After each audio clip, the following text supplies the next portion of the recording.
Hello everyone, उम्मीद करता हूँ आप सभी लोग स्वस्थ हैं।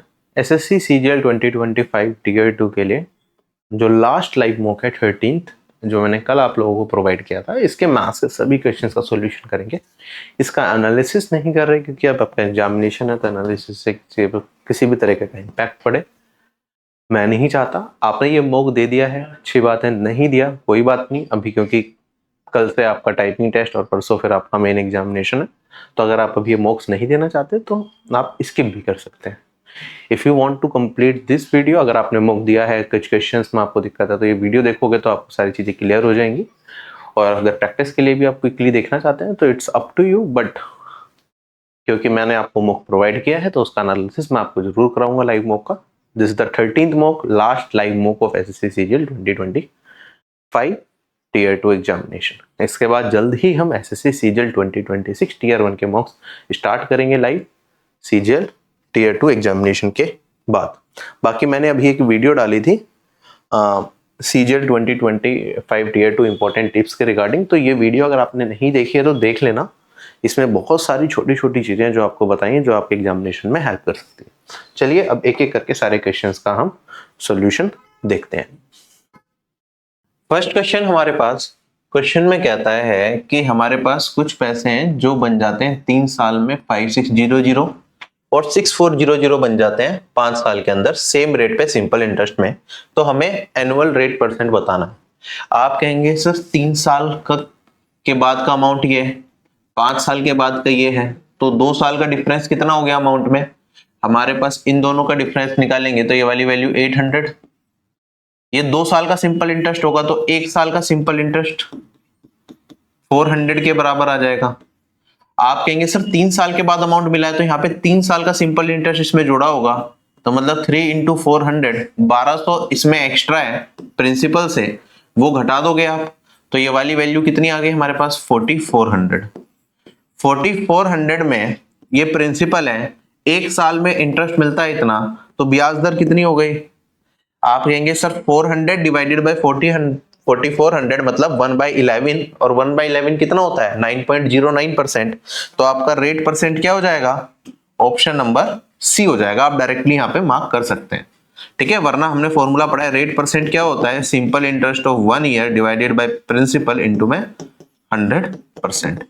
तो 400 भाग 4400 इंटू में this will give me this.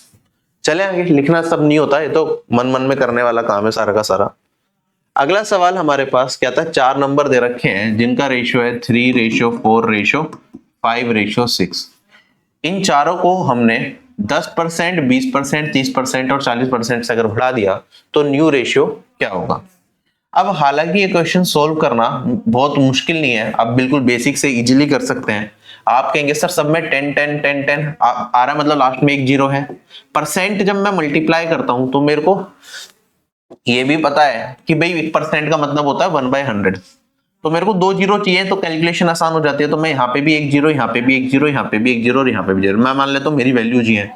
अगर इसे मैं 10% इंक्रीज करूंगा तो इसका 10% कितना हो जाएगा? आप कहेंगे सर 3, इसका 20% 4 2 जा 8, इसका 30% 5 3 जा 15 और इसका 40% ये हो जाएगा 24। सम कर लो, 33 48 65 और यहाँ पे 84। क्या ये ऑप्शन में है हमारे पास? आगे क्योंकि ये कुछ कॉमन इनमें आ नहीं रहा जो कट सके, 33 48 65 and 80, option number A correct. ये पूरा सोल्व कर लिया। वरना और क्या देख सकते हैं हम? वरना आप ना कुछ ये एक फैक्टर को पकड़ के चल लो। मान लो आप 4 ऑप्शंस देखते हैं, जैसे 33 33 11 और 31, इसे चूज करना, क्योंकि 2 ऑप्शन सेम आ रहे हैं तो अवॉइड करेंगे, ठीक है। इसमें भी 2 ऑप्शन सेम आ रहे हैं तो इसे भी अवॉइड करेंगे, इसमें भी 2 ऑप्शन सेम आ रहे हैं इसे भी अवॉइड करेंगे। लेकिन अगर हम इस वाले ऑप्शन डी को देखें तो चारों ऑप्शन क्या हो रहे हैं? डिफरेंट हो रहे हैं। तो हम कोशिश करेंगे खाली डी पे काम कर लो। मेरे को ये वाली चीज दिख रही थी, मेरे को इंडिविजुअली इनका निकालना भी नहीं था। मैंने कहा यार 60 को अगर 40% बढ़ाया तो ये वाली वैल्यू कितनी हो गई? 84 हो गई। अब जो मेरा आंसर हो सकता है यहाँ पे, जो वैल्यू आ सकती है, क्योंकि हमने इसी तरीके से लिया था कि यहाँ पे कोई फ्रैक्शन ना बने, तो ये मेरा जो भी आंसर होगा डी में वो 84 का कोई फैक्टर होगा। अब 84 यहाँ पे पूरा दिख रहा है। अब 84 के फैक्टर में क्या 26 से 84 कटता है? नहीं। 87 से कटता है? नहीं। 88 से कटता है? 84 नहीं। तो मेरा आंसर ऑप्शन नंबर ए ही हो सकता था। एक तरीका ही हो सकता है सोचने का डायरेक्ट। चलिए अगले सवाल पे बढ़ते हैं। क्वेश्चन में कहता है कि ए और बी ने एक बिजनेस स्टार्ट करा जिसमें उनकी इन्वेस्टमेंट 6000 एंड 4000 रहे। 4 महीने के बाद ए ने 2000 ऐड किए और बी ने एक्स अमाउंट को ऐड किया। तो हमें बताना है कि अगर साल के अंत में प्रॉफिट का रेशियो इतना है तो एक्स का मान क्या होगा। अब देखो यहाँ पे सारी वैल्यू 1000 की फॉर्म में है, तो मैं एक्स भी मान के चल रहा हूँ कि मेरा 1000s में मान लिया मैंने एक्स है। तो आप कहेंगे सर पहले ए ने कितने निवेश करे? 6 और बी ने कितने करे? 4 महीने तक तो दोनों ने पूरा पूरा इन्वेस्ट करा, तो 4 और 4 से मल्टीप्लाई कर दिया। ए ने 2000 और जोड़ दिए तो 6 में 2 जुड़ गए तो कितने हो गए? 8। बी ने एक्स अमाउंट जोड़ दिया तो बी का कितना हो गया? 4 प्लस एक्स हो गया। और साल के अंत की बात कर रहे हैं तो 4 महीने यहाँ पे थे, तो बचे कितने महीने? 8 महीने। तो इसमें 8 से मल्टीप्लाई कर देंगे। आपको ये पता है ना इन्वेस्टमेंट इनटू टाइम क्या होता है? प्रॉफिट। तो ये प्रॉफिट के रेशियो बन गए ए और बी के, और ये किसके बराबर आ गया? 22:15 के बराबर आ गया। सोल्व करके हमें एक्स का मान बताना है कि क्या आएगा। अगर आप ऑब्जर्व करें तो इसमें बहुत सारी चीजें कट रही हैं, जैसे 4 2 जा और यहाँ पे 2 और यहाँ पे ये 4 एलिमिनेट हो गया। आगे भी आप अगर काट चाहें तो 2 से काट सकते हैं, 2 3 2 और यहाँ पे मेरे पास ये 2 एलिमिनेट हो गया। आप सिंप्लीफाई करना चाहें तो करके अपना आंसर निकाला जा सकता है। आप देखेंगे ऊपर क्या बचा मेरे पास? 8 + 3 11 बचा। 11 से ये पूरा का पूरा कट जाएगा 2 टाइम्स, तो इधर आ गया 2 और यहाँ पे कुछ है क्या? 4 + 2 6 + x, ठीक है। तो ये मेरे पास बचा 1/6 + x और ये वाली वैल्यू 2 में क्या बची? 15 बची। क्रॉस मल्टीप्लाई करेंगे तो आप देखेंगे 15 है, यहाँ पे 12 + 2x है। 15 में से 12 घटाऊंगा तो 3, ये 2x के बराबर आ गया और x का मान आएगा 1.5। अगर x 1.5 है, क्योंकि हमें थाउजेंड्स में माना था x को भी, तो एक्चुअल वैल्यू क्या होगी हमारे पास? 1.5 इंटू में 1000, ये वाली वैल्यू होगी 1500। अब ये देखो मैंने थोड़ा बस जीरोज लिखने ना पड़े, उसमें ना करना पड़े, इसलिए मैंने जीरोज लिखी नहीं। अगर आप लिखना चाहते थे तो आप लिख भी सकते थे। और टाइम का भी मैंने 4 महीने 8 महीने एज इट इज लिखा, वरना अगर 4 महीने 8 महीने ऐसे चल रहा होता है तो आपको पता है सर 4 महीने को 1 रेशियो मान लेते हैं, बचे हुए 8 महीने को 2 रेशियो, जो कि हमने आगे काट के निकाला भी। चले आगे, बस जीरोज हटा दी जिससे कि कैलकुलेशन में फंसे ना, लंबा ना बने क्वेश्चन बेवजह। अब जैसे कहता है यहाँ पे a + b 8 है, a² + b² 34 है, तो आप बताओ इसका मान क्या होगा। अब सिंपल सवाल है, 2 इक्वेशन 2 वेरिएबल सोल्व करके निकाल सकते हैं, लेकिन देखो एक तो बेसिक तरीका होगा कि आप यहाँ पे क्या करें, a⁴ b⁴ plus a² b²। अगर मैं यहाँ पे दोनों जगह a² b² को ऐड भी कर दूं और a² b² घटा भी दूं, तो आप कहेंगे सर ऊपर तो क्या हो जाएगा, a² + b² का होल स्क्वायर बन जाएगा, है ना, और माइनस a² b²। इसे भी मैं ab का होल स्क्वायर लिख सकता हूं to remove the confusion. Clear है? तो मेरे को ये बताना है, तो आपको यहाँ पे a² + b² मिल ही रहा है, उसमें से आपको ab का होल स्क्वायर निकालना है, जो कि आप ab का मान आराम से निकाल के कर सकते हैं।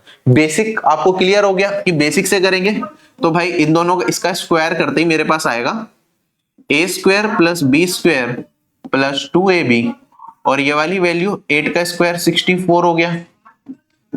ये वाला मान मेरे पास a² + b² 34 दे रखा है, तो यहाँ पे घटाऊंगा तो 32ab और ab का मान आ गया 15। अगर ab का मान 15 आ गया तो यहाँ पे आप कहेंगे सर ये वाली वैल्यू है 34 स्क्वायर माइनस में ab का स्क्वायर डेट इज 15 का स्क्वायर। अब यहाँ पे यूनिट डिजिट भी डिफरेंट दे रखी है, तो यूनिट डिजिट से हो जाएगा 4 का स्क्वायर करेंगे 16, यूनिट डिजिट 6, 5 का स्क्वायर करेंगे 5 आएगा यूनिट डिजिट, तो आंसर क्या आएगा लास्ट में 1 आएगा। तो ऑप्शन नंबर डी करेक्ट हो सकता है। क्लियर है? अब दूसरा तरीका क्या है भाई, ये तो हो ही गया, क्या आप सोच भी सकते थे क्या यहाँ पे कोई a और b की वैल्यू ऐसी है जो सेटिस्फाई कर रही है। अगर आप ध्यान से देखें यहाँ पे मेरे पास a + b 8 है और a² + b² 34। अगर a को 5 रख दिया जाए और b को 3 रख दिया जाए, 25 + 9 34 स्क्वायर करने पे, है ना, और इन दोनों का सम 8 आ ही रहा है, तो इस पे भी सेटिस्फाई कर रहा है। मतलब आप इंटरचेंज भी कर सकते हैं कि भाई a को 3 रख दिया b को 5 रख दिया, तब भी ये सेटिस्फाई करेगा, तो आप ऑप्शन में डायरेक्टली वैल्यू पुट कर सकते हैं अगर आपको दिख गया है। नहीं दिखा कोई भी, ये बेसिक भी कोई लंबा नहीं है, और अगर आपने यूनिट डिजिट डिफरेंट देख ली थी तो आपको पूरा सोल्व करने की जरूरत नहीं थी, आप यहाँ पे ab की भी खाली यूनिट डिजिट निकाल के कर सकते थे। चले आगे अब हम, कहता है ए की सैलरी 25% ज्यादा है बी से, तो बी की 4 होगी तो ए की 5 होगी। बी की सैलरी 48,000 है, तो भाई बताओ बी की सैलरी कितनी कम है ए से, तो एक्चुअल वैल्यू को मैटर ही नहीं है। ए की 5 है, बी की 4 है, तो बी की कितनी कम हो गई, एक कम। 1/5 कितना होता है 20%, तो ए से कितनी कम है 20% कम है। ओरली बिल्कुल बेसिक सवाल, एग्जामिनेशन आपका इजी भी आ सकता है, तो ये आखिरी सेट आपके एग्जाम से पहले दिया जा रहा है, इसका लेवल हमने इजी रखा है, ठीक है, कि आप एग्जामिनेशन में जाएं बिल्कुल फ्रेश माइंड से। हो सकता है ऐसा सा पेपर दिखे, हो सकता है इससे भी इजी आ जाए या मुश्किल आ जाए, तो हर तरीके की पॉसिबिलिटी हो सकती है, बट एसएससी आज के टाइम में मैथ्स इजी पूछ रहे, तो लास्ट के 3-4 मॉक्स का लेवल हमने मेंटेन रखा, मैथ्स हार्ड नहीं किया जाता। अगर हम देखें यहाँ पे ये x plus y plus z, ये गलती से हिंदी वाले में गलत हो रखा है, ये 2 है, x square plus y square plus z square 20 है, तो x y plus y z plus z x बताना है, ठीक है। तो इसका तो डायरेक्ट फॉर्मूला आपको पता ही है, इसका होल स्क्वायर किसके बराबर होता है, वो होता है दिस स्क्वायर प्लस में 2, और जो मुझे निकालना है डेट इज उसे मान लेता हूं के। तो मेरे पास ये वाली वैल्यू क्या आएगी, आप कहेंगे सर इसका 2 का स्क्वायर ये 4, ये किसके बराबर 20 प्लस 2 के। अब इसे इक्वेट कर देंगे इसके बराबर, तो मेरे पास वैल्यू क्या आएगी -16 डिवाइडेड बाई 2, के का मान आ गया -8। क्वेश्चन खत्म हो गया। अगर आपको ये फॉर्मूला नहीं पता, हालांकि पता ही होगा मेंस देने वाले हो, आप यहाँ पे 2 इक्वेशन 3 वेरिएबल है, तो एक वेरिएबल को एलिमिनेट कर सकते हैं, तो आप कहते हैं सर जेड हो गया 0। जेड को 0 करते ही आपके पास क्या आ जाता है, यहाँ पे x प्लस वाई दे रखा है, x square plus y square दे रखा है, आपको एक्स वाई का मान बताना है। फॉर्मूला लगा दोगे x प्लस वाई का होल स्क्वायर करके, तब भी आ जाएगा। इसे सिंप्लीफाई करके वैल्यू बताना है, साथ के साथ करने वाला सवाल। आप कहेंगे सर पहले ब्रैकेट वाला सोल्व करेंगे, 3.6 डिवाइडेड बाई 0.66 आ गया, 1.21 का स्क्वायर रूट 1.1 आ जाएगा, 4.5 का स्क्वायर, 5 का स्क्वायर होता है 25, और यहाँ पे मेरे पास 4 को इमीडिएट नेक्स्ट नंबर 5 से, यही ट्रिक समझी थी हमने, तो 4 5 कितना होता है 20। हालांकि ये वैल्यू याद भी होती है, बट मैंने करके दिखा दिया। पॉइंट के बाद एक वैल्यू था, स्क्वायर कर रहे हैं तो पॉइंट के बाद 2 वैल्यू आएंगी, तो ये बन गया। तो अगर हम इसमें से ये घटाएं तो 14.25 प्लस 1.1 दैट इज 15.35, क्वेश्चन हो गया खत्म। चलें आगे। बेसिक सवालों तो पूरा कर लिया, अगर ऑप्शन देखने की जरूरत नहीं है, पढ़नी चाहिए। मुश्किल सवाल है तो उसमें देखते हैं कि भाई कैसे कैलकुलेशन बचा लें ऑप्शन की मदद से। ये लंबा सवाल है, इस तरह का सवाल है तो आप लास्ट के लिए छोड़ सकते हैं, लेटेस्ट एग्जाम में पूछा जा रहा है, बट सॉल्यूशन आसान ही है इस टाइप का, अगर आपने पहले करा हो। कहता है एक क्वालिटी इंस्पेक्टर है जो मॉनिटर करता है डिफेक्ट रेट 4 मशीन्स के एक मैन्युफैक्चरिंग यूनिट के। पहली मशीन का डिफेक्ट रेट है 2.5%, दूसरे का 1.5 और तीसरे का 2%। चारों मशीन्स ना equal number of unit produce करती हैं। फोर्थ मशीन थोड़े कम घंटे चली और उसका जो टोटल डिफेक्टिव आउटपुट है वो 0.72 यूनिट्स का है। अगर टोटल नंबर ऑफ जो डिफेक्टिव यूनिट्स हैं वो प्रोड्यूस हुई हैं चारों मशीन में मिला के, वो हुई है हमारे पास 4.32, तो हमें बताना है डिफेक्ट परसेंट क्या होगा फोर्थ मशीन का।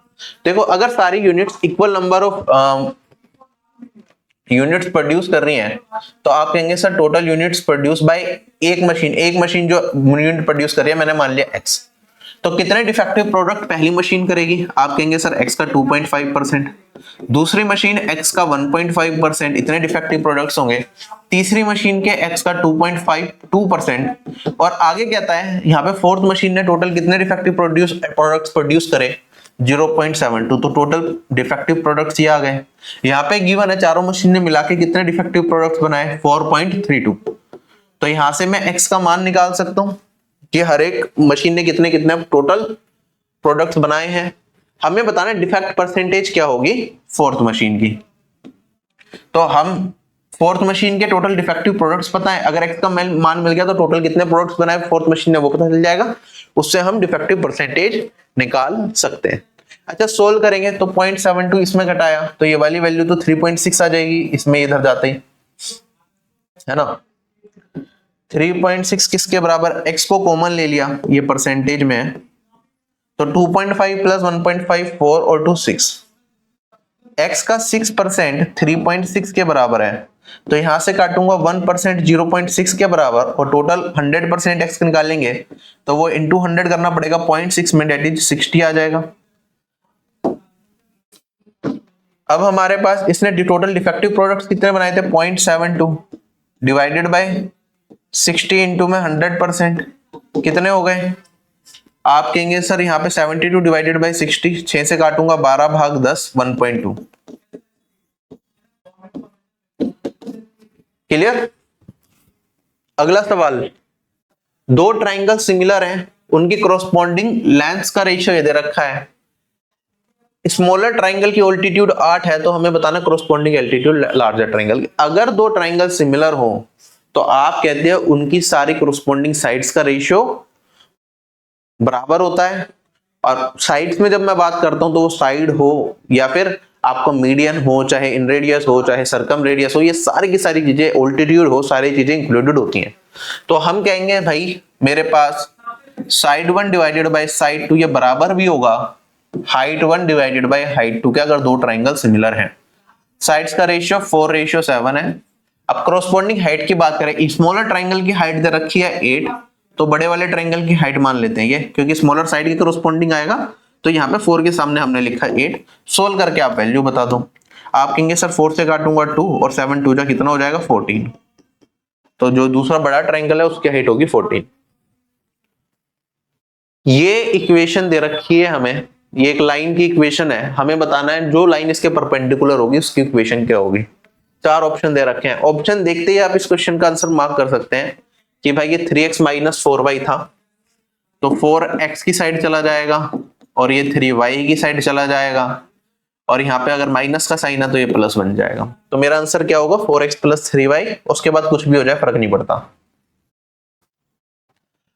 अब ये कैसे आया, ठीक है, अगर आपको समझना है डायरेक्ट तो आप कर ही सकते हैं अगर ढंग से पढ़ रखा है आपने, बट कंसेप्ट भी मैं बता देता हूं। मेरे पास कोई भी एक लाइन की इक्वेशन हो तो वो होती है ax plus by plus c equals to 0, ये होती है ना।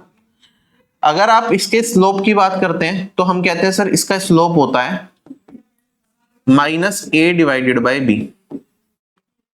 है ना। अगर मैं एक लाइन जो इसके परपेंडिकुलर है उसका स्लोप निकालूं तो m2 हम पढ़ने पढ़ाए ये होता है -1/m1। अगर एक लाइन के परपेंडिकुलर दूसरी लाइन लेनी है तो उसका स्लोप -1/m1 होता है। तो आप कहेंगे सर m2 का स्लोप क्या हो जाएगा, m2 का स्लोप हो जाएगा, अब नेगेटिव भी लेना है और इसका रिवर्स भी करना है, तो क्या ये वाली वैल्यू मेरे पास b/a आ जाएगी। तो मैंने कहा स्लोप हो जाएगा b/a। तो जो मैं इसके कोरस्पॉन्डिंग लाइन बनाऊंगा, अब आप देखो ये मेरे पास लाइन की इक्वेशन है, इसके परपेंडिकुलर लाइन बनानी है, तो अगर आप उसी तरीके से कंपेयर करेंगे कि भाई स्लोप से अगर लाइन बनाते तो मेरे पास कैसा होता, आप कहते सर मेरे पास x है और y है और उसके बाद प्लस कुछ कोफिशिएंट होगा, कोई भी कांस्टेंट वैल्यू होगी इक्वल्स टू 0 ऐसा। अब यहाँ पे कोफिशिएंट क्या आएगा, यहाँ पे क्या आएगा, आप कहेंगे सर यहाँ पे हम क्या करते थे, यहाँ पे जो ऊपर वाला पार्ट था इसका नेगेटिव और कोफिशिएंट लेते थे, तो मतलब यहां पे आएगी वैल्यू -b, क्या आएगा -b। जैसे हम यहाँ पे स्लोप निकाल रहे थे तो हम इसका नेगेटिव कर रहे थे एक्स कोफिशिएंट का, तो स्लोप में जो न्यूमरेटर है उसका नेगेटिव करके हम यहाँ पे लगा देंगे, तो ये आएगा -b। और यहाँ पे क्या आएगा, नीचे तो एज इट इज ये जो y का कोफिशिएंट था वो हमारा नीचे आ रहा था स्लोप निकालते टाइम, तो जब हमने स्लोप निकाला तो ये वाला पार्ट क्या आ गया, y का कोफिशिएंट बनेगा डेट इज a, तो -bx प्लस a कुछ इस तरीके से जाएगा। अब ये अगर आपको चीज क्लियर है तो मैंने वही काम यहां पे करा। अगर आप ध्यान देंगे तो मेरे पास ये था, मेरे पास इक्वेशन है ax plus by plus c equals to 0। अगर मेरे को इसकी परपेंडिकुलर इक्वेशन बनानी है तो वो होगी -bx plus ay plus k का मान कुछ भी ले लो फर्क नहीं पड़ता। तो हम कहेंगे यहाँ पे -4 था, माइनस का नेगेटिव कर देंगे पॉजिटिव 4x, फिर ये 3 यहाँ पे x का कोफिशिएंट है, यहाँ पे y का बन जाएगा, यहाँ पे कुछ भी वैल्यू कर दो और 0।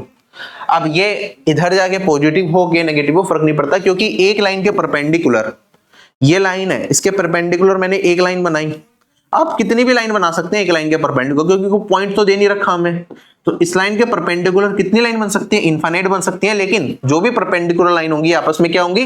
पैरेलल होंगी। तो पैरेलल लाइन वाला कंसेप्ट आपने पढ़ा, a1/a2 बराबर होना चाहिए b1/b2 के, और वो बराबर होना चाहिए c1/c2 के। तो मतलब बराबर नहीं होना चाहिए।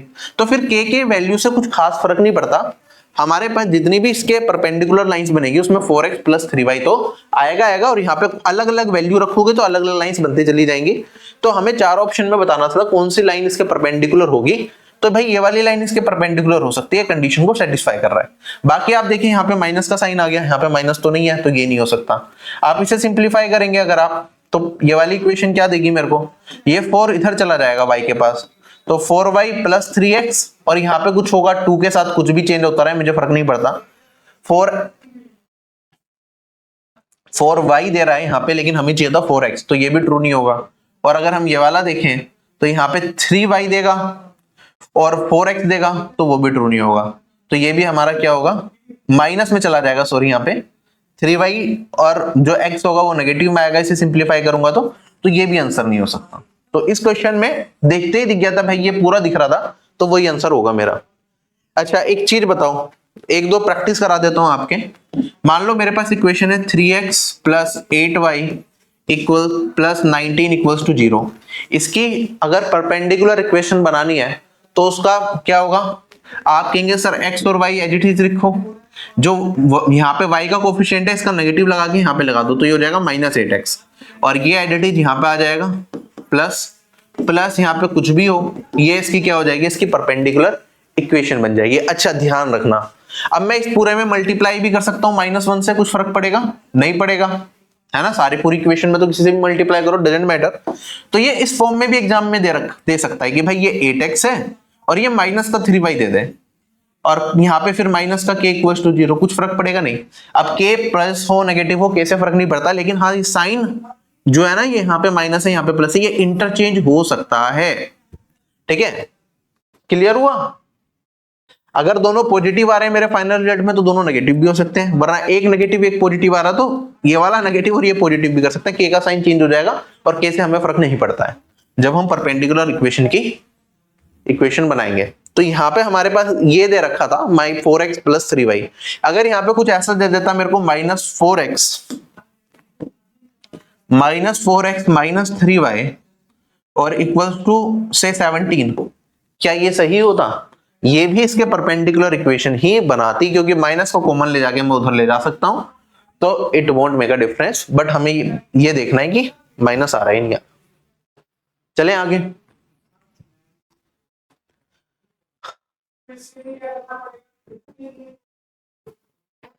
अगले सवाल पे चलते हैं।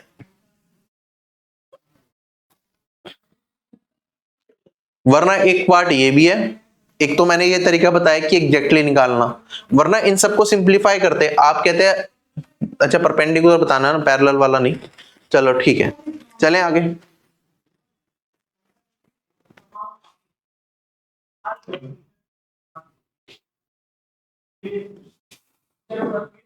नेक्स्ट क्वेश्चन हमारे पास,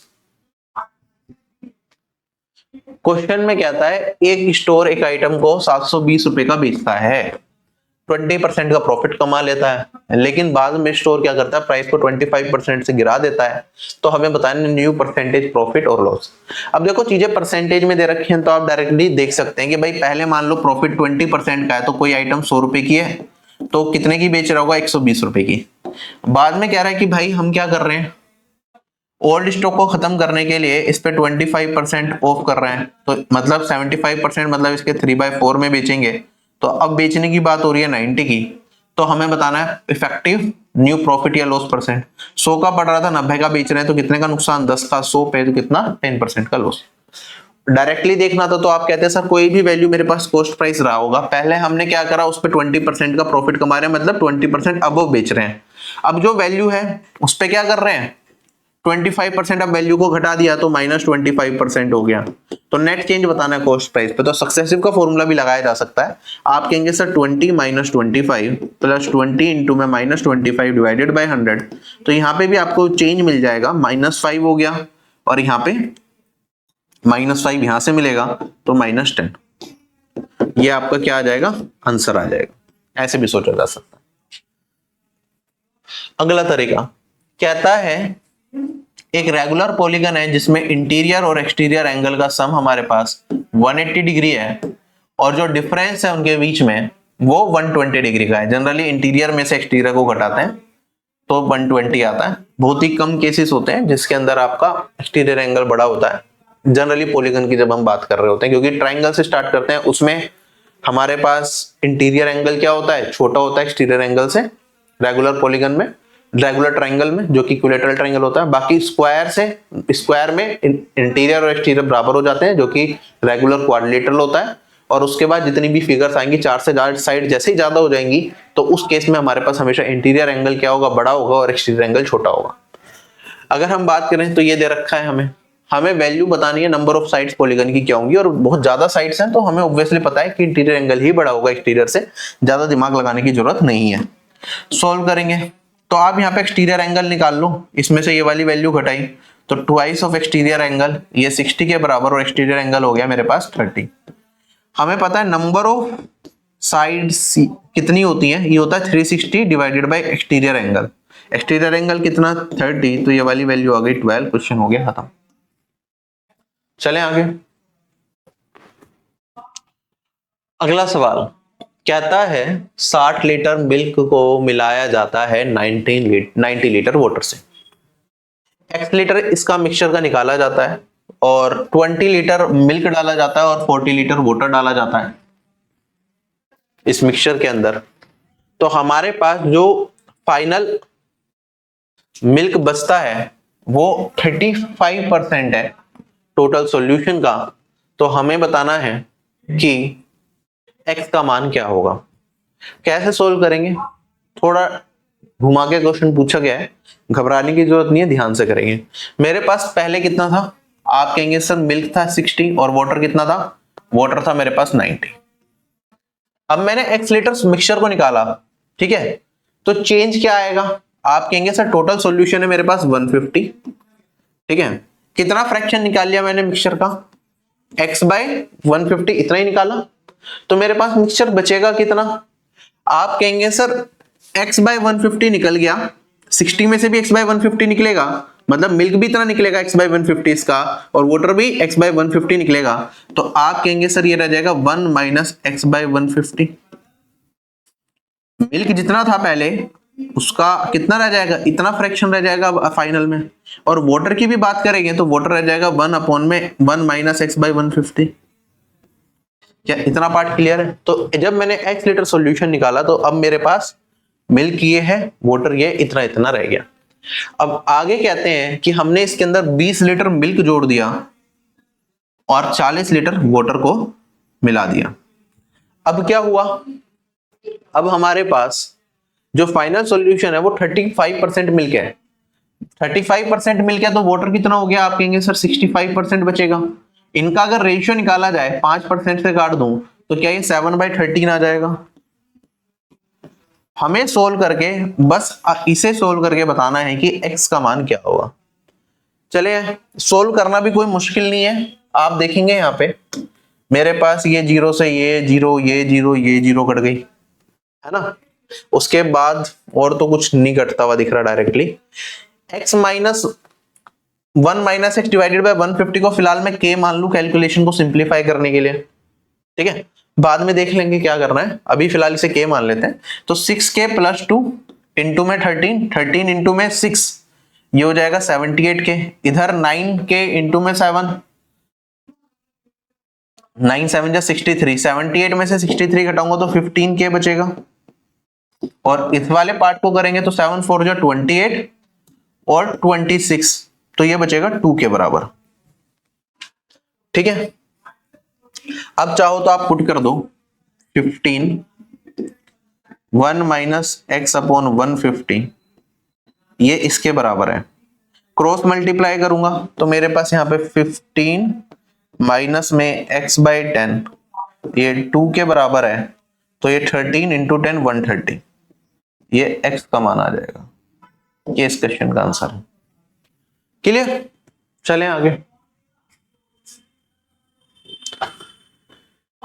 कहता है 2 पॉइंट हैं P और Q, इनके बीच की दूरी हमें दे रखी है यहाँ पे 15 किलोमीटर। आगे कहता है स्ट्रीम जो फ्लो कर रही है वो पी से क्यू की तरफ फ्लो कर रही है। जो बोट है उसकी स्पीड स्टिल वाटर में 5 है और जो स्ट्रीम की स्पीड है वो 2 है, और बोट पहले क्यू से पी की तरफ जाती है और फिर टर्न बैक कर जाती है क्यू की तरफ। तो जो डिस्टेंस ट्रेवल किया बोट ने 6 घंटे में, हमें बताना है वो पी की दूरी से कितना होगा। मतलब क्यू से स्टार्ट किया, यहाँ पे आई, फिर वापस मुड़ी, 6 घंटे तक उसने ट्रेवल किया, तो हमें बताना है पी पॉइंट से अब प्रेजेंट में उसकी दूरी क्या रही होगी। आप कहेंगे सर पहले तो पानी की दिशा के विपरीत चली है वो, है ना, क्यू से पी जा रहा है, अपोजिट ऑफ स्ट्रीम है, तो रिलेटिव स्पीड क्या हो जाएगी 5 - 2 दैट इज 3 हो जाएगी। अब 6 घंटे तक वो चली है, 15 किलोमीटर जाने में कितना टाइम लगेगा, 15/3, ये हो गया 5। 5 घंटे तो वो यहां से लेके यहां तक पहुंचेगी पी पे। अब पी से आगे कितना चलेगी, आप कहेंगे सर 1 आवर रह गया, तो 1 आवर ही चलेगी। अब रिलेटिव स्पीड कितनी हो गई, क्योंकि अब वो स्ट्रीम के डायरेक्शन में चल रही है, तो 5 + 2 ये हो जाएगा 7। 7 की स्पीड से 1 घंटा चलेगी तो कितना किलोमीटर, 7 किलोमीटर। तो अब उसकी जो प्रेजेंट पोजीशन होगी पी से कितनी दूरी पे होगी, 7 किलोमीटर की दूरी पे होगी, और यही सवाल का उत्तर है। लाइन बाय लाइन पढ़ना है और सोल्व करना है, खत्म। कहता है हमारे पास दो सीरीज हैं ए और बी जिनका मीन सेम है, that is 50। Standard deviation A series का है 10 और स्टैंडर्ड डेविएशन बी सीरीज का है 15। तो हमें बताना है कौन सी सीरीज मोर कंसिस्टेंट होगी। अब देखो यहाँ पे ऑप्शन में भी सीरीज ए सीरीज भी ऐसा कुछ दे रखा है, और coefficient of variation. Coefficient of variation हम देखते हैं कि जितना ज्यादा कोफिशिएंट ऑफ वेरिएशन आपका होगा उतनी ज्यादा सीरीज कम कंसिस्टेंट होगी, ये चीज ध्यान रखना। मतलब कोफिशिएंट ऑफ वेरिएशन हम कैसे निकालते हैं, अगर परसेंटेज में निकालना हो तो हम कहते हैं सर ये होता है standard deviation divided by mean into में 100%। अब जितना ज्यादा वेरिएशन होगा उतनी ज्यादा वेरिएशन मतलब विचलन, जितना ज्यादा गैप्स होंगे उतना ज्यादा सीरीज इनकंसिस्टेंट होंगी, मतलब कम कंसिस्टेंट होगी। तो हम कह सकते हैं कि जो कोफिशिएंट ऑफ वेरिएशन है इसका इनवर्स रिलेशनशिप होता है इससे, कंसिस्टेंसी से। इससे कोफिशिएंट ऑफ वेरिएशन भी हम कंसिस्टेंसी को पता करने के लिए ही निकालते हैं, लेकिन इनवर्स रिलेशनशिप। तो कोफिशिएंट ऑफ वेरिएशन जिसका कम उसका क्या हो जाएगा, कंसिस्टेंसी ज्यादा। अब अगर दोनों सीरीज का मेरा मीन सेम है, ये कांस्टेंट हो गया, मीन भी सेम हो गया, तो जिसका स्टैंडर्ड डेविएशन ज्यादा उसका कंसिस्टेंसी कम। तो सॉरी, हाँ, जिसका स्टैंडर्ड डेविएशन ज्यादा कंसिस्टेंसी कम, या फिर जिसका स्टैंडर्ड डेविएशन कम कंसिस्टेंसी ज्यादा। तो आप कह सकते हैं कि भाई कौन सी ज्यादा कंसिस्टेंट होगी, सीरीज ए, क्योंकि इसका स्टैंडर्ड डेविएशन क्या है, कम है। तो सीरीज ए मुझे मिल गया, और यहाँ पे आप कोफिशिएंट ऑफ वेरिएशन भी पूछ रहा है, तो सीरीज ए का कोफिशिएंट ऑफ वेरिएशन भी आप निकाल सकते हैं। आप कहेंगे सर ये मेरे पास 10 है, मीन कितना हो गया मेरे पास, यहाँ पे 50 दे रखा है, इनटू में 100%, तो ये वाली वैल्यू क्या हो गई 20%। तो option number C is correct.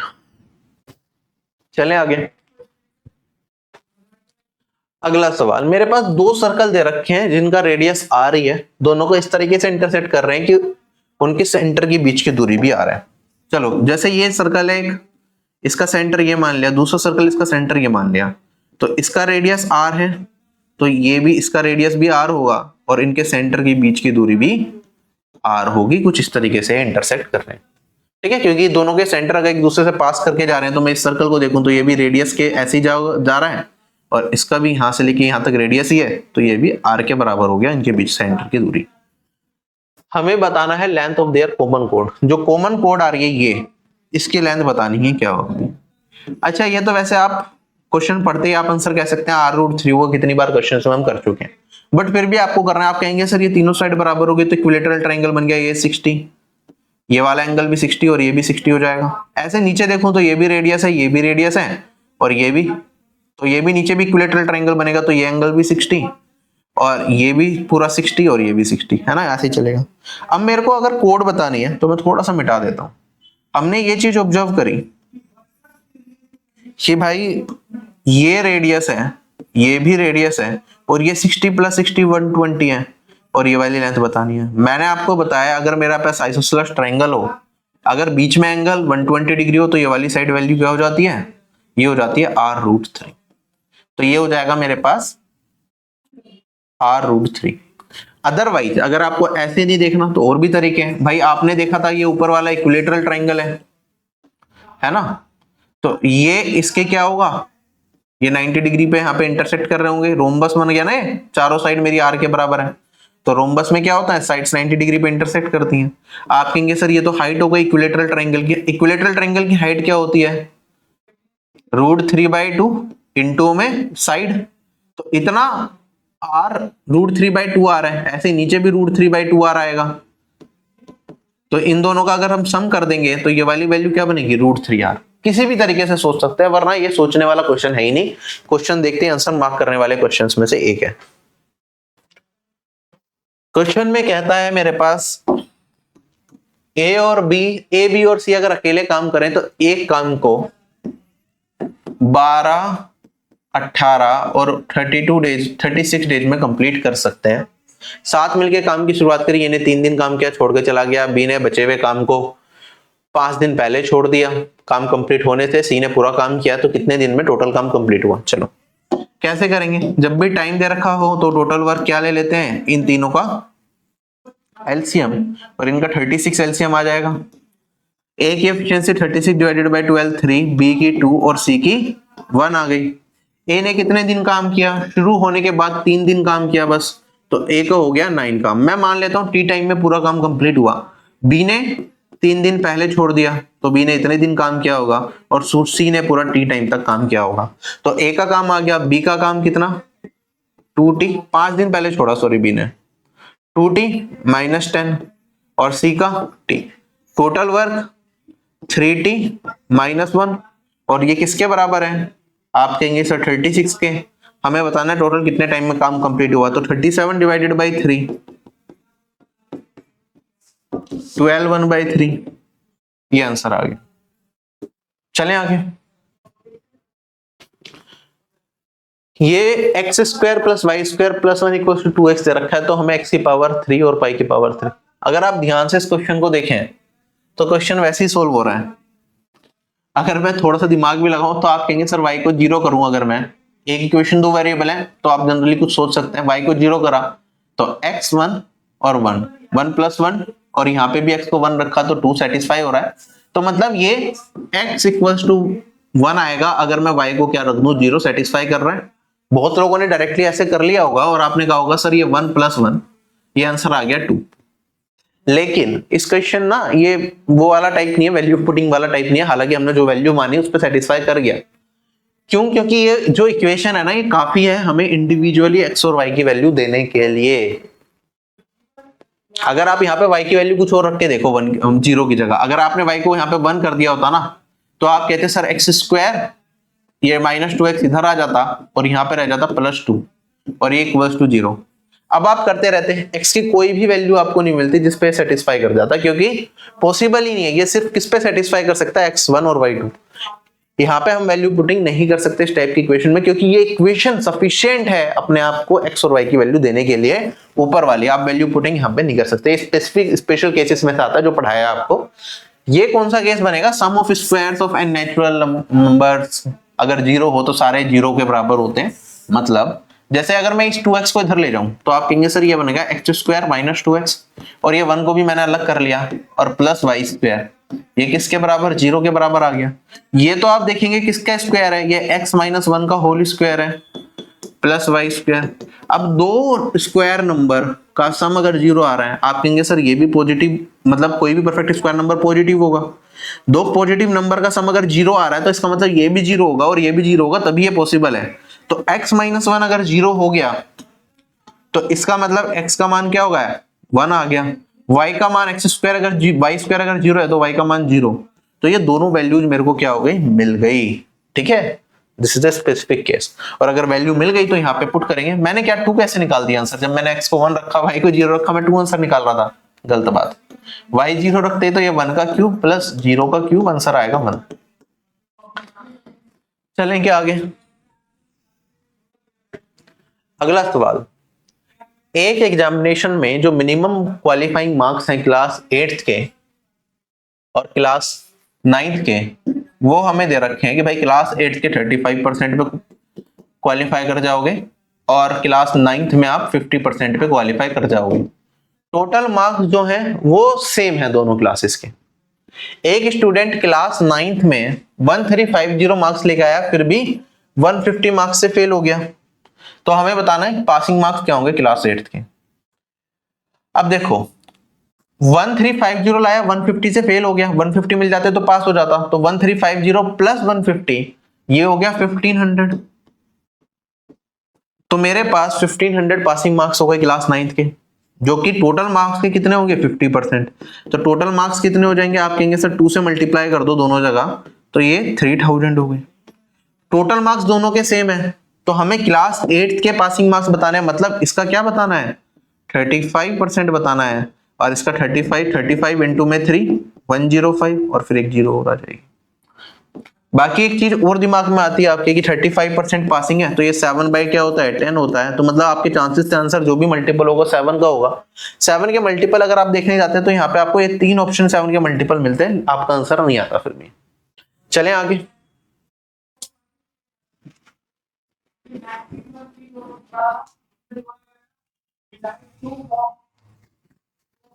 अच्छा, यहाँ पे मैंने 100% निकाल के आपको ये दिखा, टोटल मार्क्स दोनों के बराबर थे, तो टोटल मार्क्स आप दो कहते हैं सर दोनों के ही 100% होंगे, तो 50% का मान ये दे रखा, तो डायरेक्टली आप यहाँ से भी 35% निकाल सकते थे। आप कहते सर 50 से काट देता तो 1% मेरा किसके बराबर हो जाता 30 के बराबर हो जाता, और 1% 30 के बराबर, तो 35 इंटू में 30 ये वाली वैल्यू दे देता मेरे को 1050। इस तरीके से भी सोचा जा सकता था, बात एक ही है। ठीक है, ये मत कहना सर लंबा कर दिया आपने 100% निकाल के। चलो अगला सवाल मेरे पास कहता है दो नेचुरल नंबर्स का जो क्यूब है ना, उनका डिफरेंस दे रखा है हमें 3159, और उनका जो पॉजिटिव डिफरेंस है नंबर्स का आपस में a माइनस बी, ये दे रखा है 9। तो हमें बताना है सम ऑफ क्यूब क्या होगी। अब देखो मल्टीपल तरीके हो सकते हैं, एक तो बेसिक तरीका होगा कि आप a cube minus b cube का फॉर्मूला लगाएं, उससे ए बी का मान निकालेंगे।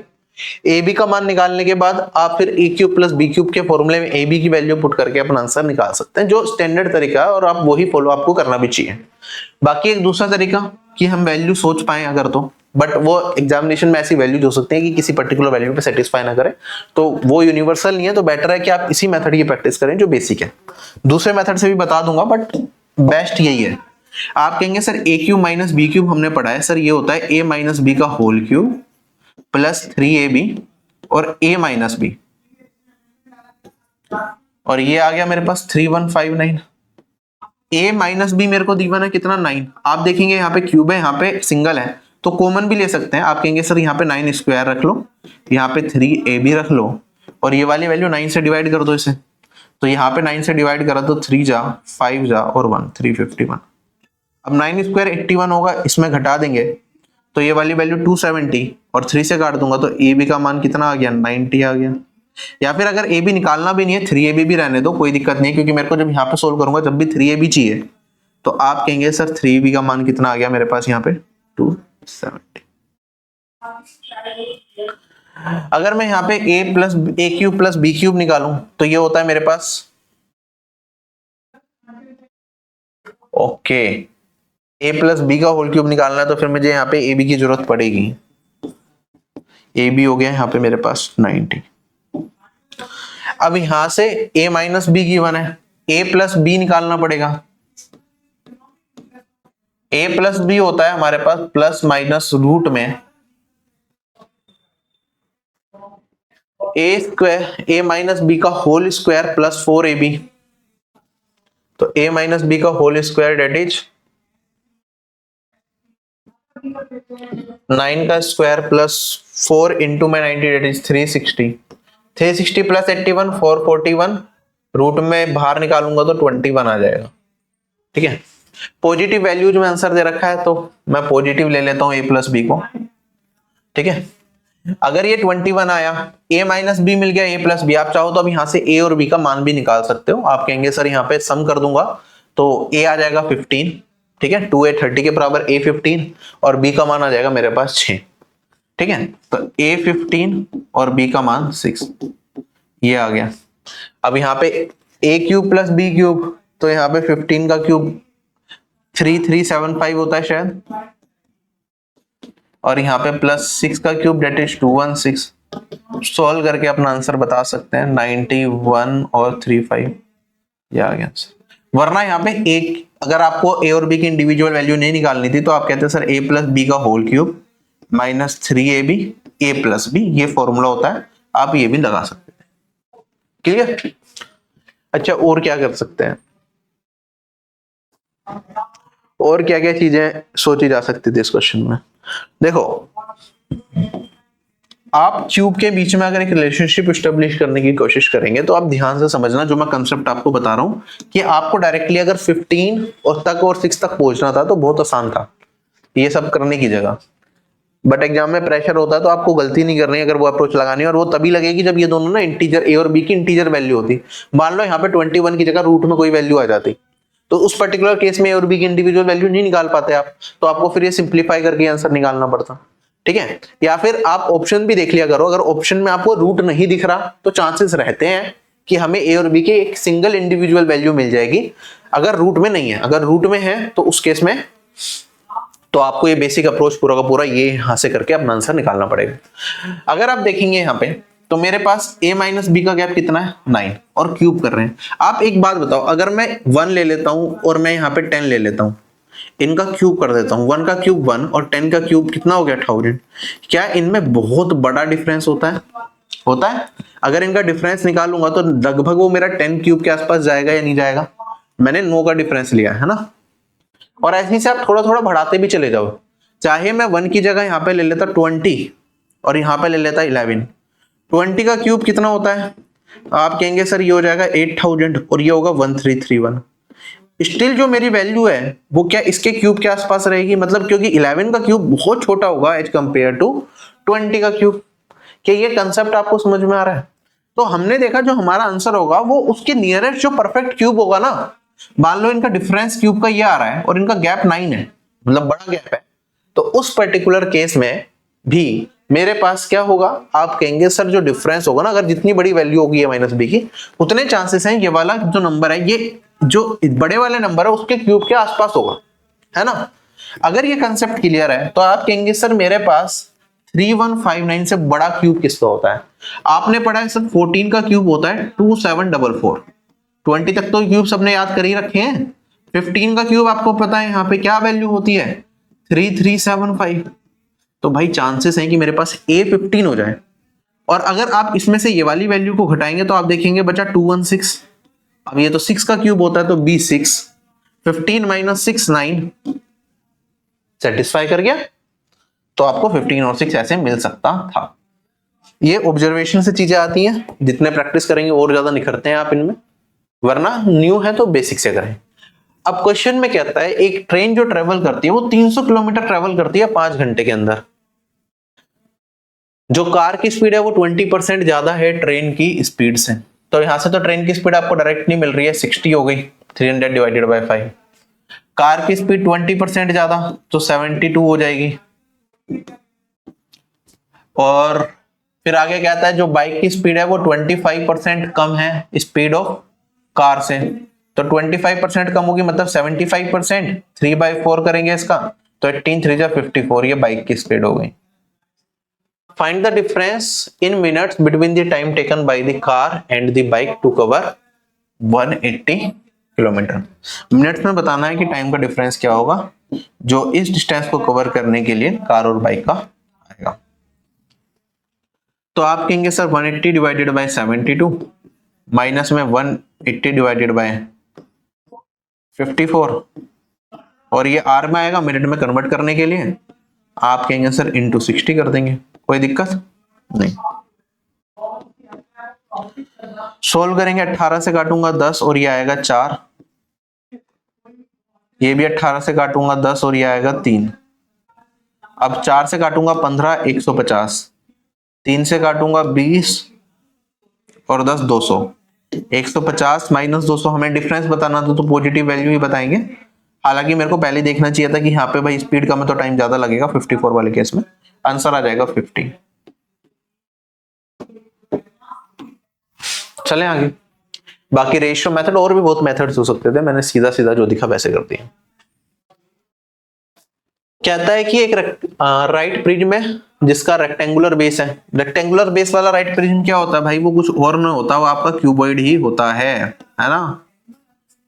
उसकी बेस डायमेंशन हमें 8 और 5 दे रखी है, हाइट दे रखी है इतनी। तो टोटल सरफेस एरिया बताना है। टोटल सरफेस एरिया या तो प्रिज्म वाला फॉर्मूला लगा दो, वरना आपको पता है रेक्टेंगुलर बेस है तो एक क्यूबॉइड बनेगा, तो क्यूबॉइड का फॉर्मूला। तो टोटल सरफेस एरिया होता है 2i LB plus BH plus HL, जिसे मैं अलग तरीके से लिखता हूं। जैसे यहाँ पे अगर हाइट दे रखी है तो मैं इसे लिखता हूं LB plus H L plus B।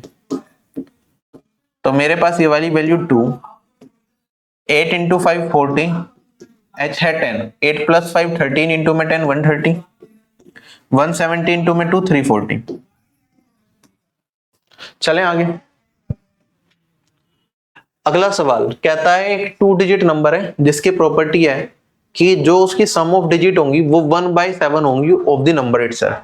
कोई भी 2 डिजिट का नंबर मान लो, मैंने XY मान लिया, जिसकी एक डिजिट है X और एक Y। इसे कैसे रिप्रेजेंट करते हैं? आप कहेंगे सर ये टेंस प्लेस पे है तो 10 से मल्टीप्लाई, और ये यूनिट प्लेस पे है तो सीधा 1 से कर लो, या फिर मत लिखो, ये नंबर बना। अब इसकी प्रॉपर्टी क्या है कि सम ऑफ डिजिट मतलब डिजिट्स का सम, ये है 1/7 of the number itself. 1/7 of the number itself, ये गिवन है। और ये भी दे रखा है कि भाई जो यूनिट डिजिट है वो 4 कम है 10 डिजिट से। मतलब x minus y, sorry y minus x, x minus y, sorry 10 digit है x माइनस वाई, ये दे रखा है 4 के बराबर। अगर नंबर के डिजिट्स को रिवर्स कर दिया जाए तो हमें बताना है रिमाइंडर क्या होगा जब नए नंबर को हम 7 से डिवाइड करेंगे। चलिए कोई दिक्कत नहीं, पहले डिजिट ही निकाल लेते हैं। क्रॉस मल्टीप्लाई करेंगे 7x 10x 3x, ये 7y और y 6y।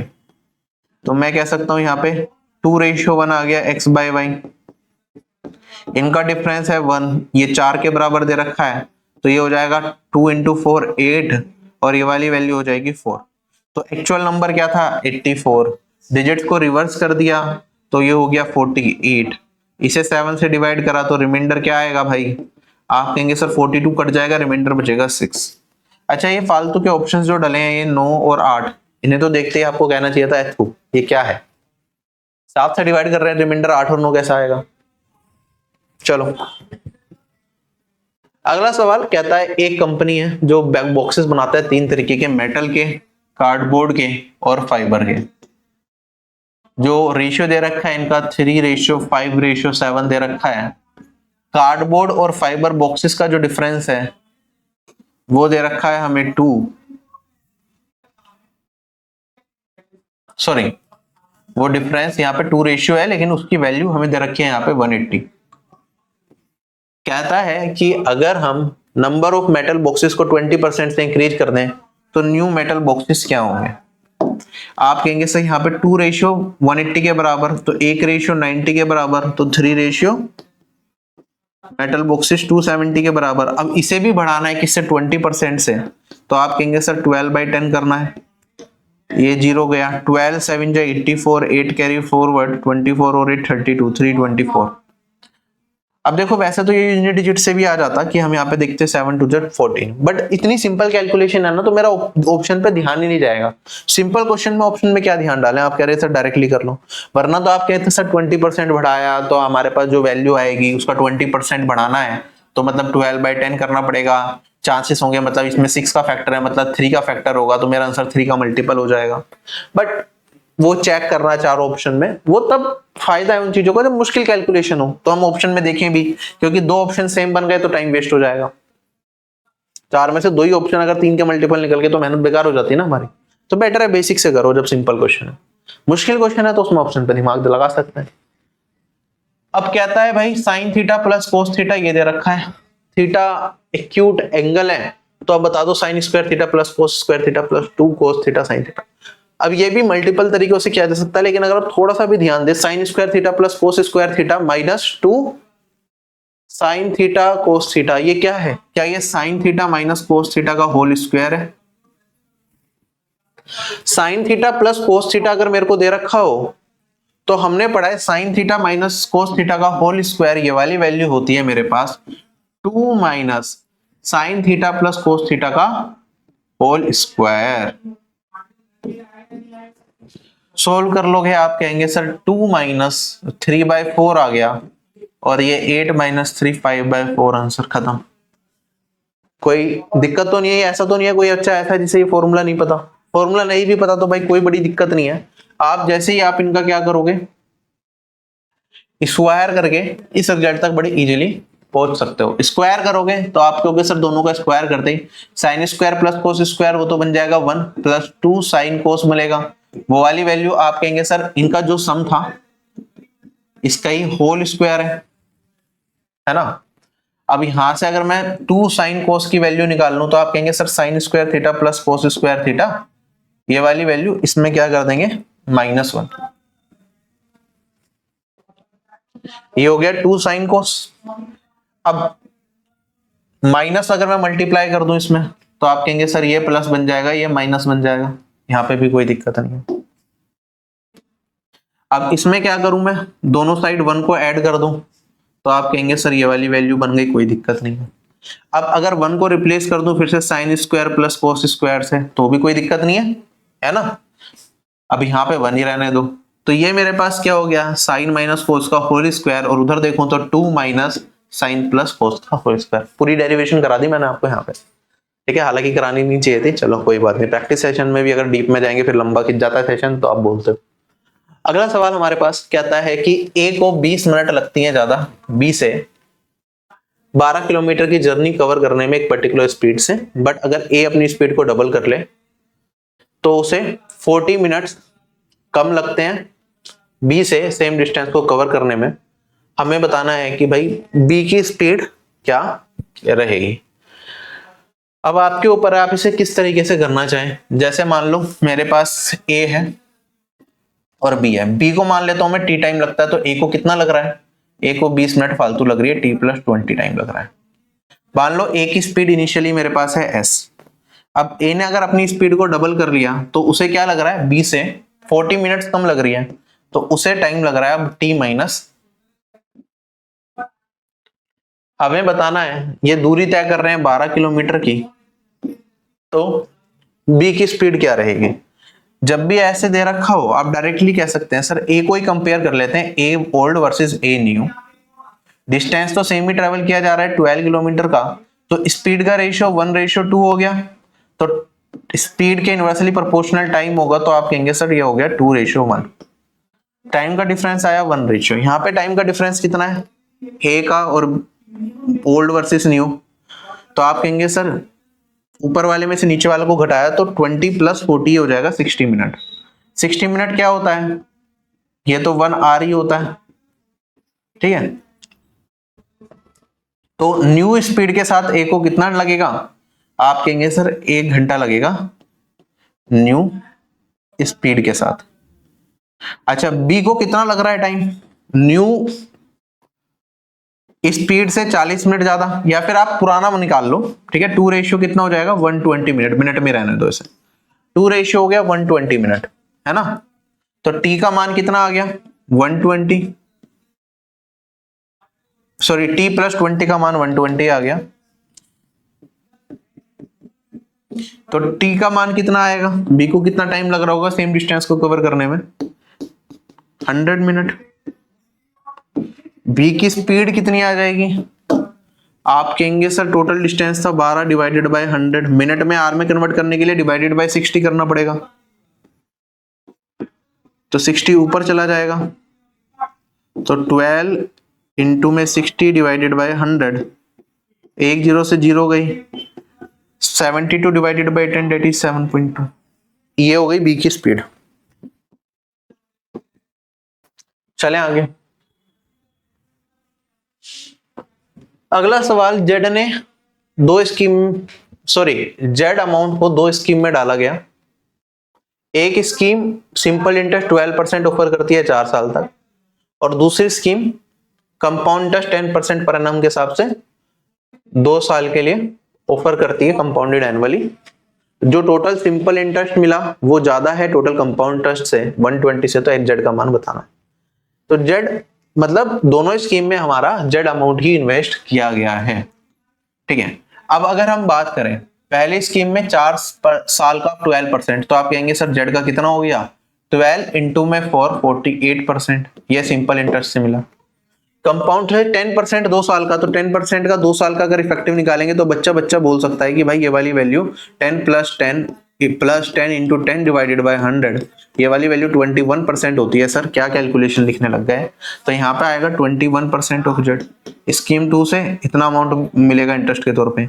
जो सिंपल इंटरेस्ट का है वो कितना ज्यादा है, वो 120 ज्यादा है, तो हमें जेड बताना है। आप कहेंगे सर जेड का कितना रह गया 27% रह गया इसके बराबर। जेड का 27% इसके बराबर, तो 100% 120 डिवाइडेड बाई 27 इंटू में 100, यही हो जाएगा। अब यहाँ पे पहले तो 3 से काट देंगे तो 44,000 डिवाइडेड बाय 9 हो जाएगा। अब 9 से काटूंगा तो 9 4 जा 36, फिर 40 बनेगा, तो 4 बार बार आता रहेगा, लिखते रहो कितनी बार भी। पॉइंट लगाना है तो देख लो कहां है।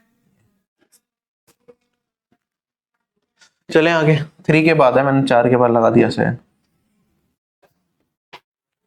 अगला सवाल, एक सर्कल दे रखा है जिसका रेडियस हमें 9 दे रखा है। एक पॉइंट है जो कि 15 centimetre away from the centre, और इस पॉइंट से एक टेंजेंट बनाएगी सर्कल के ऊपर जो सर्कल को टच करेगी, ऑब्वियस सी बात है। तो हमें बताना है लेंथ ऑफ टेंजेंट क्या होगा। आपको पता है टेंजेंट बनेगी तो 90 डिग्री का एंगल, ये हाइपोटेन्यूस हो जाएगा मेरे पास।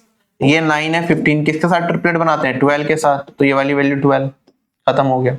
वरना 15 स्क्वायर माइनस 9 स्क्वायर कर देते तब भी आपको मिल जाता आपका आंसर।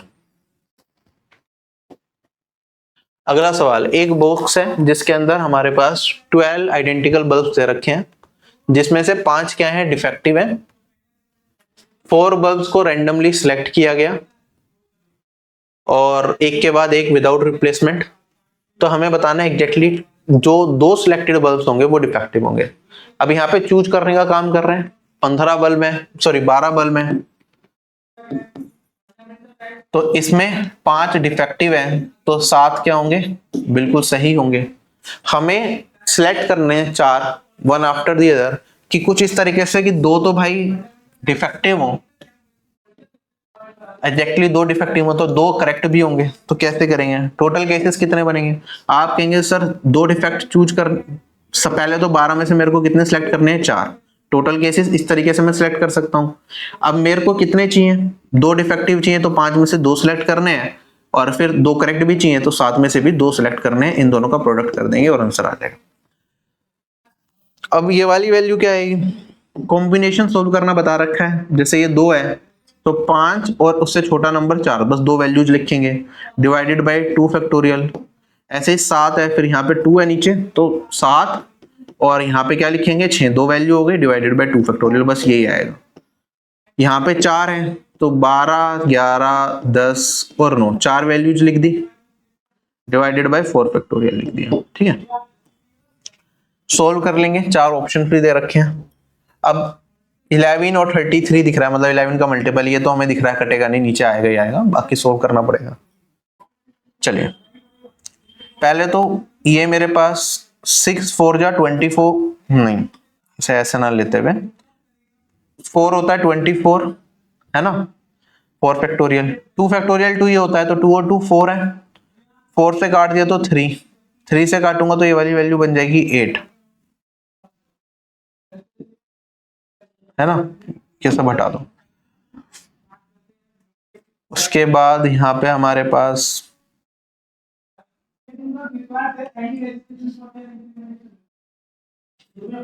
ऊपर इतनी सारी वैल्यू, ये 8 ऊपर जाके मल्टीप्लाई हो जाएगा, नीचे है मेरे पास लिख लेता हूं 11 इंटू 10 इंटू 9 है, और ऊपर है 5 4 7 6 और यहाँ पे इंटू में 8।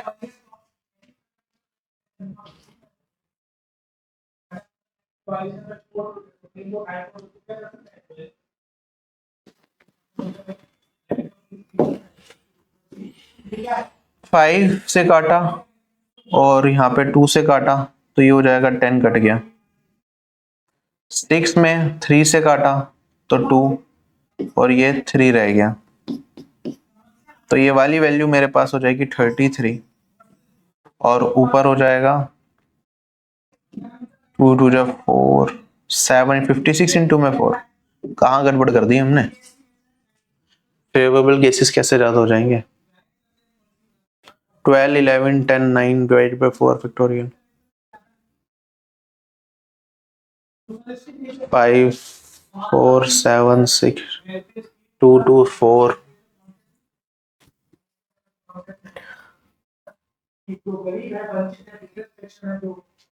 यहाँ पे गलत काट दिया था ना, ये 2 2 से 12 नहीं कटेगा। अरे यार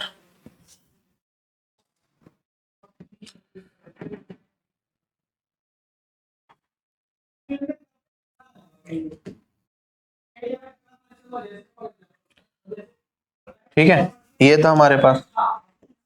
तो ये 4 से इसे काटूंगा, ये 4 फैक्टोरियल इज नथिंग बट 24। 24 को काटूंगा 6 आएगा, 6 से काटूंगा तो ये 2 आएगा।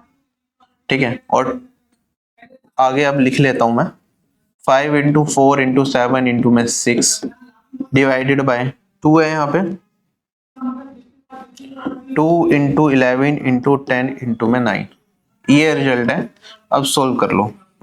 तो 2 काटूंगा 2 बचेगा, 2 इंटू 5 10, ये कट गया। 3 से काटूंगा 2 जा और यहाँ पे आएगा 3। तो 14/33 दिस इज माई आंसर। चलें आगे। अगला सवाल हमें बताना है कि भाई अगर 250 वर्कर्स हैं एक फैक्ट्री में तो मीडियन वेज क्या होगा। अगर 250 दे रखा है तो भाई फ्रीक्वेंसी का सम ऑलरेडी दे रखा है, इट इज 250। मीडियन क्लास निकालने के लिए हम क्या करते हैं, number of values divided by 2। तो n/2 कितना आ गया, इसका 2 से डिवाइड करा तो 125। 125 किधर आएगा, हमें क्यूमुलेटिव फ्रीक्वेंसी निकालनी होती है मीडियन के लिए। आप कहेंगे सर यहाँ तक तो 20 है, 20 प्लस 35 ये वाली वैल्यू 55 हो गई, 55 प्लस 60 ये वाली वैल्यू हो गई 115, 115 प्लस 75 ये वाली वैल्यू हो गई 190। तो यहाँ पे जो 125 है हमारा किधर पड़ेगा, 115 तक तो वैल्यूज इधर है और 116 से लेके 190 तक यहाँ पे है, तो ये हमारी क्या होगी 125 इसमें पड़ेगा। तो ये कहलाती है हमारी क्या, मीडियन क्लास। तो हमारा जो मीडियन होगा इसके रेंज में आएगा 160 और 180। चार ऑप्शन इसी रेंज में है तो डायरेक्टली नहीं कह सकते। अच्छा, इसमें आप कुछ चीजें कह सकते हैं बट फिर भी आपका आंसर नहीं आएगा। हम ये भी देख लेते हैं कि भाई किस साइड पड़ेगा। जैसे 115 है और ये 190 है, तो लगभग 115 से 10 आगे जाते ही हमारा ये आ रहा है, हमारा मीडियन आ रहा है, मतलब मिडल वैल्यू आ रही है। और उसके बाद इस साइड रह जाएंगी 60 वैल्यू, 65, टोटल 75 है तो स्टार्टिंग की 10 और बाद की 65। तो ये स्टार्टिंग के हाफ में आ रहा है, तो मेरा आंसर क्या होगा, जैसे इन दोनों का मिडल निकालता हूँ 170, तो मेरा जो आंसर आएगा वो 160 और 170 के बीच में आएगा। तो दो ऑप्शन में एलिमिनेट कर सकता हूँ क्वेश्चन को देखते देखते। बी एंड डी तो नहीं होने वाला, होगा कौन सा, ए या सी होगा। अब इसका मीडियन का फॉर्मूला लगा दो, बात खत्म करो, इतना दिमाग लगाने की जरूरत नहीं अगर हमारा आंसर डायरेक्टली नहीं आ रहा। आप कहेंगे सर मीडियन होता है lower limit of the median class plus n/2 minus frequency of the preceding class divided by frequency, sorry n/2 minus cumulative frequency of the preceding class divided by frequency of your median class into my height। अब ये सारी चीजें क्या है, quickly revise करते हैं। ये भाई कहलाती है मेरे पास जो मीडियन क्लास हो उसकी लोअर लिमिट। h क्या होता है, इन दोनों का डिफरेंस, डेट इज 20, ये h है। अगर मैं बात करता हूं, ये मेरी कहलाती है प्रेसीडिंग क्लास की फ्रीक्वेंसी, ये क्यूमुलेटिव फ्रीक्वेंसी कहलाती है, तो ये CF है जो मैंने लिखा है, ये फ्रीक्वेंसी कहलाती है ऑफ द मीडियन क्लास। तो ये सारा यूज करना पड़ेगा।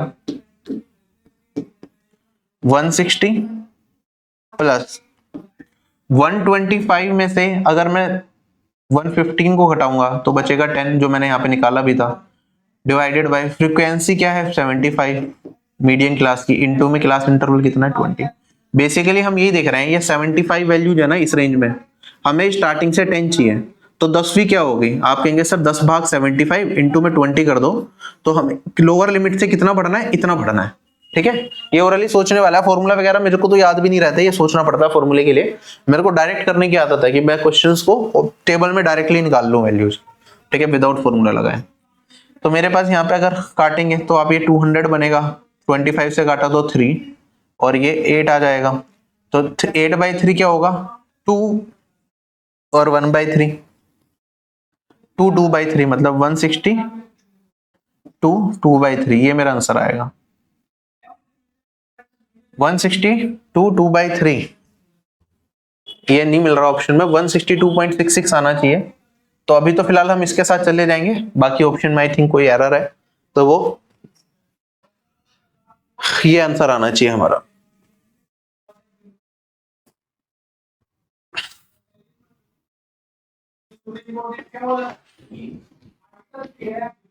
चलें आगे। This mark the end of this class. सभी लोगों को मेंस के लिए ऑल द बेस्ट, बढ़िया तरीके से अपना पेपर दे के आइए। पेपर देने के बाद बताइए कि कैसा गया आपका पेपर, कितनी हेल्प हुई मॉक्स से और कितनी हेल्प हुई आपको मॉक्स एनालिसिस से, क्लासेस से जो हमने प्रोवाइड करी आपको मेंस के लिए, चाहे वो बेस्ट क्वेश्चंस की क्लासेस हो, चाहे और भी इतनी सारी फ्री सीरीज हैं वो हो। तो आपके कमेंट का मैं वेट करूंगा। अच्छे तरीके से पेपर दीजिए। आई होप जितने भी बच्चे मुझसे जुड़े हैं सबका सिलेक्शन हो और वो टॉप पोस्ट तक पहुंचे और डिपार्टमेंट में जाके मेरा नाम रोशन करें और अपने पेरेंट्स का भी। चलिए अपनी तैयारी करते रहिए। अभी आप लोगों से अलविदा लेता हूँ। Bye bye, take care and जय हिंद।